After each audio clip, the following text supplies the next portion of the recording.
Hey everybody, welcome back to another deck crash course where I just very quickly show how I build my decks and what they generally should look like and which units you should generally use.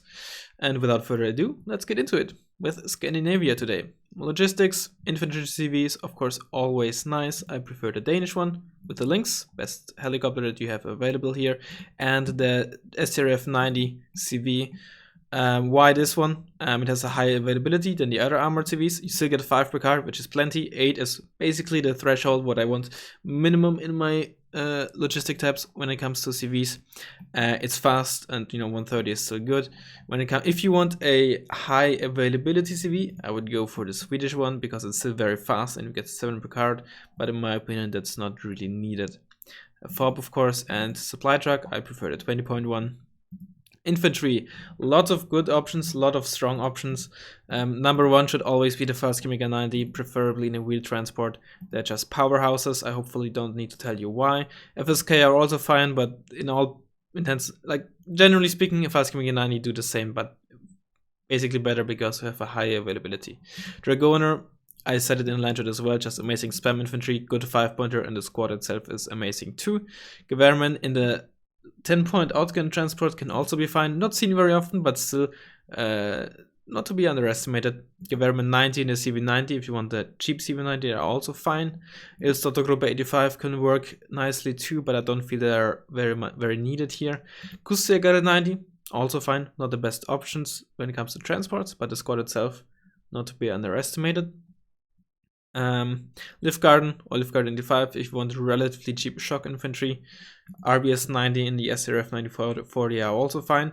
Recently I started using Norlandsjägare in the 5-point wheeled transport, so for 30 points you get a 15 HP shock squad with 1575 meter range versus vehicles, so good area denial against IFVs and such. I mostly use them in the early game and in low intensity flanks because the transport makes them very vulnerable if you use them at the front line where a skirmish is happening right now or something, so they can get popped very easily and you will lose a lot of men if they get killed by shot by a tank or something.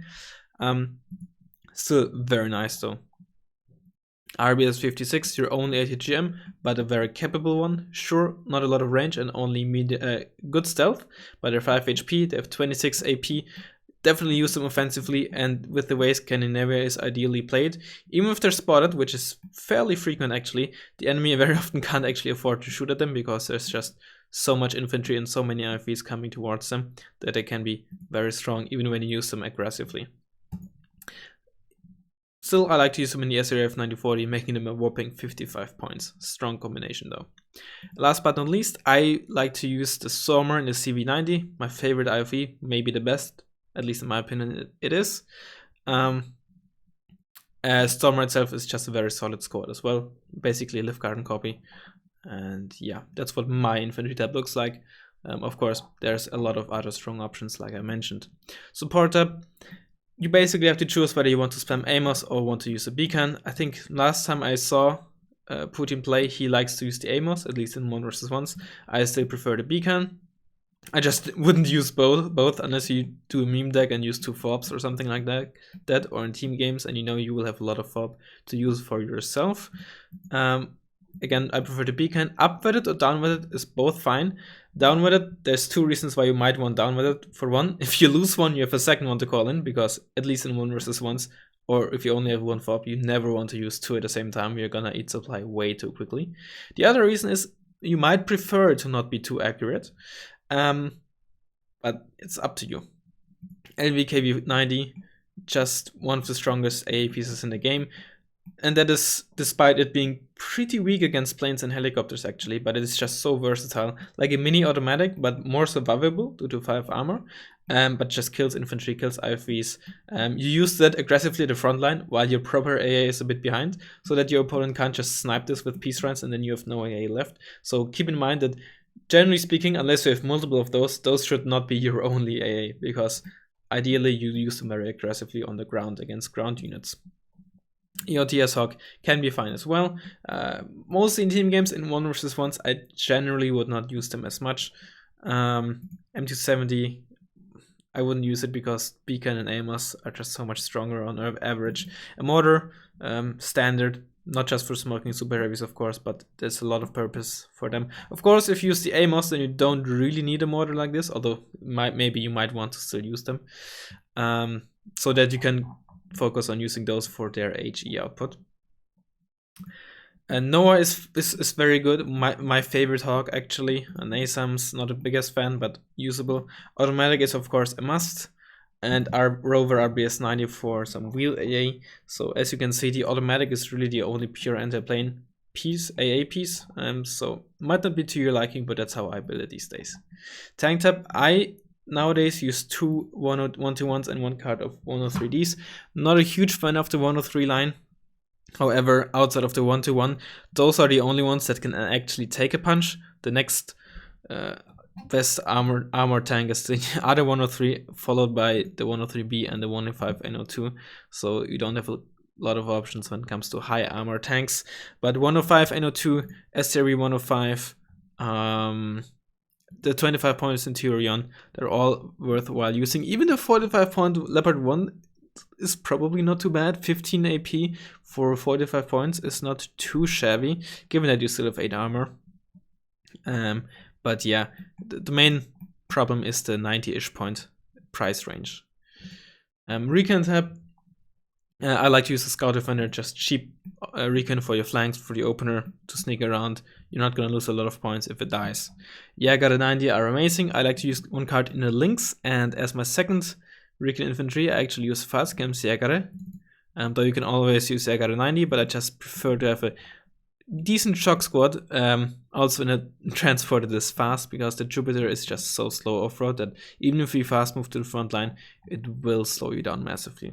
And as my fourth slot, the Wildcat. Just to have some autocannon with optics that can also somewhat deal with helicopters, because base defense is not a strength of Scandinavia unless you just leave CB90s, but even then. You can always, of course, use M41s, use the second card as well if you have the activation points. You can also use these to sneak around to make better use of your beacon. I also did it for a while. There's a lot of options you have here. Or again, just use more Jäger 90, also very option. Or save your TGB so you can use them with Fastgame's Jäger, especially in mech, very useful. Vehicle, I actually don't use anything. The IKB 105 is fine. The PNMK is also fine, although I have the Wildcat, which is the same but better. The Tau 2 Jeep is honestly not too horrible either.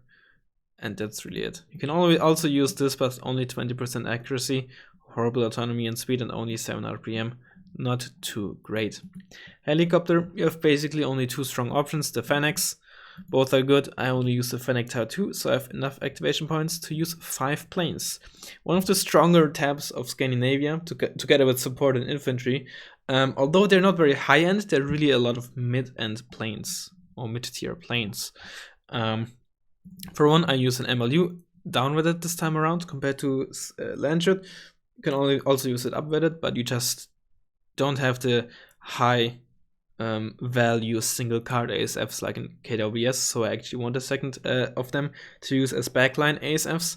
And of course, that kind of allows you to use them a bit more aggressively, so you're not too vulnerable if you lose one.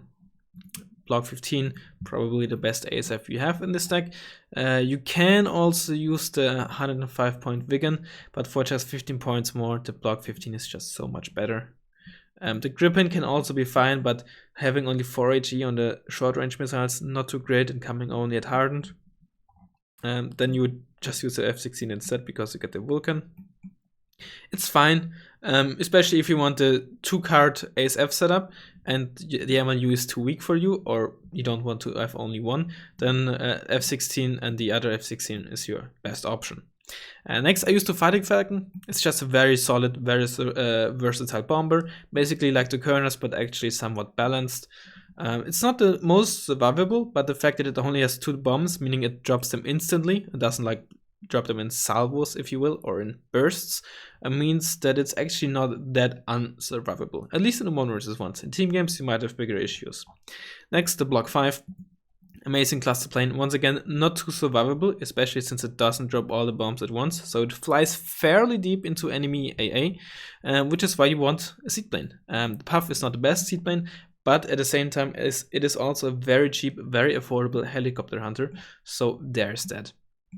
So basically, they're all very mid-tier planes. Maybe the MLU is kind of high-end in terms of armament and 40% ECM, but other than that, very affordable planes as well. So this is what my deck looks like. Yeah, if you have questions, leave them below. I hope I didn't talk too fast. I tried not to, but maybe I just automatically went into mumble mode. In any case, let me know what you want to see next. Let me know if it helped you. Let me know if you have any questions. And I'll hopefully see you next time. See ya!